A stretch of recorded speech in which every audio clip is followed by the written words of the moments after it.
Sizden aldığınlarını birisin, özünün Qurayşlar tutup, qiynamaq suygan Zayd ibn Disine degan ashabanı, payqamanı suygan artı düşün sayalığa.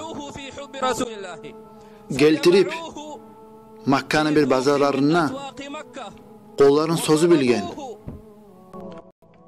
tırnaqlarını kesmeye başlagan, sav kuyunne, son göz yaşları akmaya başlagan, olar bu sen birden bir arttır azabın. Turlama başlagan, hatta avutağının dazısını taptırtkan.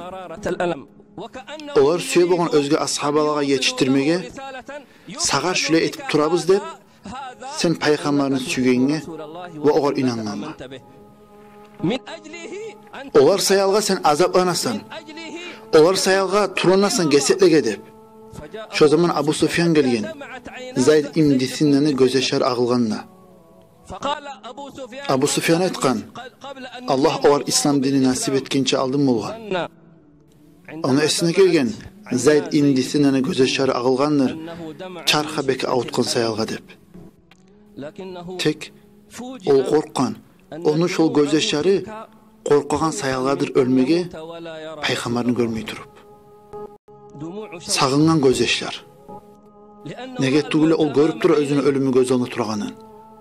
Özünü gesetlege turlap koysa da, Allah ve onu paygambar üçün. Tek ol, gelip Abu Sufyan aytkan, sen söyle edin mi? Boğmağa üyünün ortasına, qıyırgından qattının yaşların bulan, para qat, nimaqlangan, şatlı rahat küyde, paygambar olsa senin yerine boğanın. Götürüp başına aytkan, suymesedim Allah haq üçün, men razı bolmasadım özüm Madinada uyunne ahlülüvan turup, hatta ayağına teğenek girgeninde. Bir teğenek girgeninde men suymesedim. Özüm Madinada uyunne qattının yaşları bulan bolup, men suymesedim bir teğenek ayağına girip, Allah'ın paygambarını işitkeninde. Adap qalan Abu Sufyan. Qaygı qopup. Boy suyu görmegen birde.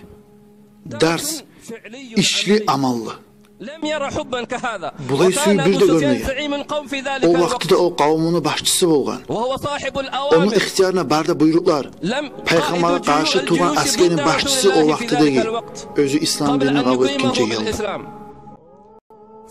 Adab hayran kalan Abu Sufyan. Aylanasına kapirede koşulup. Bu ne suyudur? Bu ne şavluktur? Bu ne kurbanlıktır? Bir söz aytkan. Biz suya bir şol sözler haligi kapirlege yetişkeni. O aytkan Allah haq üçün. Abu Sufyan ayta, men bir de görmegen men o vaxtida Qurayşlar Lat Uzza hançlar bilan antete bolgan. Tek olar ulu işlege çıksa Allah bilan antete bolgan. Allah bilan antete bolgan. O aytkan Allah haq üçün. Men bir de görmegen men hiç birini örlegenin başka adamını men görgeyimik Muhammed yoldaşları söyleyeyimik Muhammed.